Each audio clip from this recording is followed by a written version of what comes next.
adventurers! Today I'm going to teach you all an alternate way to play D&D or other collaborative storytelling games known as the Grom Method.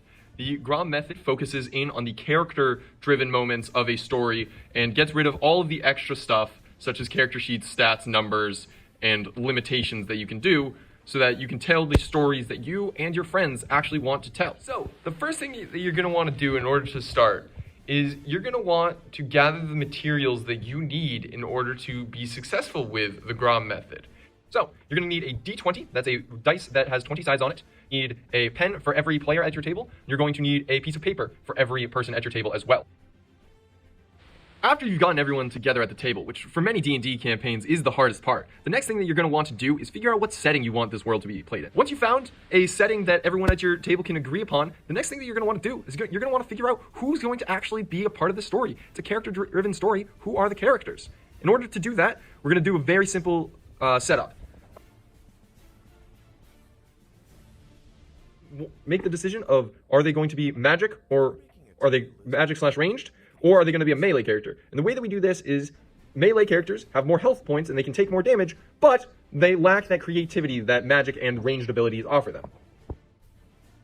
And just like that, you're already set up for the Grom Method. And this, in real time, might take you 15 minutes compared to the multiple hours that the traditional character building system will get you. If you're still confused, we're going to run through it right now. And I'm happy to introduce you to the 3 characters in this one-night one-shot. Okay, there's Junk. Junk. J-O-N-K, please. The only way to spell it. His extra large nose and keen smell. What sets me apart from other humans is that I have blonde hair and the pink crop top with the Hooba Troopa 5 letters on it, and I'm a melee character. Walter is going for a smoke. Our story starts on a very cold winter day. As all of you are packing up your homes, your houses, it's a very frantic day.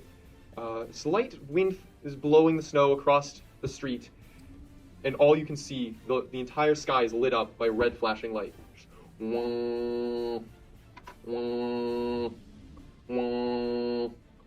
As the light continues, every moment the light is not on, it's complete darkness. As you're driving, you do in fact put your hands up, and unfortunately, drunk driving as a nuclear bomb is going off. That just happened. While jamming out, you get into a car accident. You just ran it now. And unfortunately for you, you somehow made it out scot-free. The problem is that your big Jess did not make it. Oh my god, that's so uncool! Dead, shish kebab, as a tree protrudes Final Fantasy style through where her head should be. Final Destination style. Two very different things. But this is a sign of professionalism. You never will understand this. They just fucking chuck it at him. Just chuck this suitcase at this zombie, and it just bounces off of its head and perfectly bounces back to you. It's like Captain America's shield. Go back to the park. Yeah, you go back to the park. Bartender, another round. There's nothing. Walter, Listen. I just told you, there's nothing left. Tommy, or whatever your fucking name is, Harrison.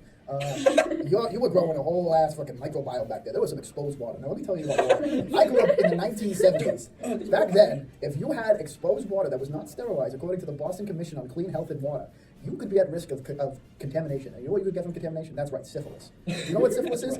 Walter, I've cleaned the bar. I've done the sanitation test. I've used the drones. My bar is spotless, okay? Yeah, well, your fancy schmancy technology from the 2010s did not pick up the bottles of water that I found in the back. You're welcome.